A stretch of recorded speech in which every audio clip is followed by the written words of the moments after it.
सभी माझावासी ध्यान से सुने।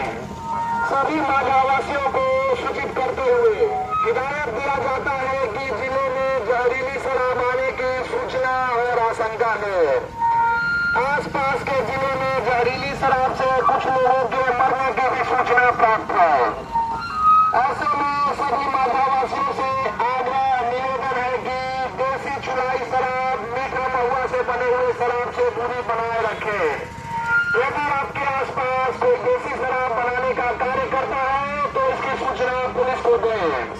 सुने सुने सुने, सभी माझावासी ध्यान से सुने। शराब बनाने वालों के विरुद्ध कड़ी से कड़ी कार्रवाई करने का आदेश जिला प्रशासन का है।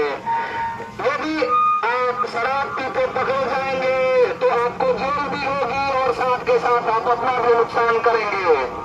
शराब बनाने वाले, शराब बेचने वाले पे कड़ी से कड़ी कार्रवाई की जाएगी। उनको जेल जाने के साथ साथ उनकी सारी संपत्ति जब्त किया जाएगा। देसी शराब पीने से, जो कि स्प्रिट से निर्मित है, आपके आंखों की रोशनी जा सकती है, आप अंधे हो सकते हैं, आपकी जान भी जा सकती है।